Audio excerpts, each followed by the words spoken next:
LCM ஹெச்சிஎஃப்ல நான் 3 type கேட்பாங்கன்னு சொன்னேன். ஒன்று வந்து எல்சிஎம் ஹெச்சிஎஃப் கண்டுபிடிக்கிறது.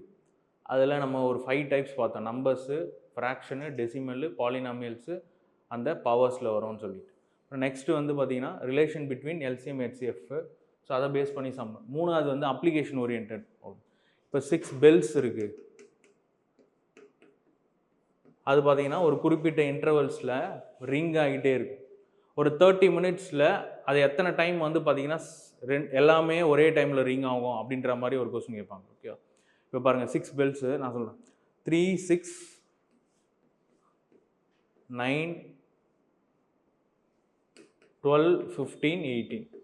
6 பெல்ஸும் இண்டிவிஜுவலாக 3 செகண்ட்ஸ்லையும் 6 செகண்ட்ஸ்லையும் எல்லாமே செகண்ட்ஸ்.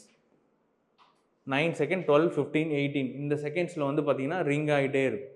3 செகண்ட்ஸ்க்கு அடுத்த 6 செகண்ட்ஸு 9 அப்படின்னு இது ரிங் ஆகும். இது 12, 18, இது 9, 18, 27. ஸோ அந்த மாதிரி ரிங் ஆகிட்டே இருக்கும். ஒரு 30 மினிட்ஸில் இது எத்தனை டைம் வந்து பார்த்தீங்கன்னா ஒன்றா ரிங் ஆகும் அப்படின்னு கேட்பாங்க. எல்லாமே ஒரே டைமில் ரிங் ஆகும் அப்படின்ற மாதிரி கொஸ்டின். இப்போ என்ன பண்ணணும் அப்படின்னா, இந்த மாதிரி பெல் வந்து ரிங் ஆகுது, இல்லை சர்க்குலர் ட்ராக்ல ஓடுறாங்க, அந்த மாதிரி சம்லாம் அப்ளிகேஷன் ஓரியன்டில் கேட்பேன். அப்படி கேட்டவுடனே நீங்கள் என்ன பண்ணணும்னா, இதுக்கு எல்லாத்துக்கும் எல்சிஎம் எடுக்கணும்.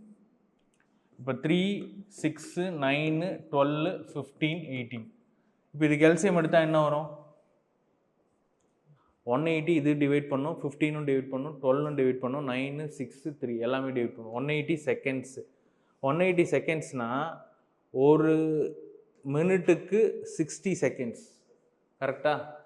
அப்போ 180 செகண்ட்ஸ்னால் 3 மினிட்ஸ்ன்னு எழுதலாமா? ஓகேவா?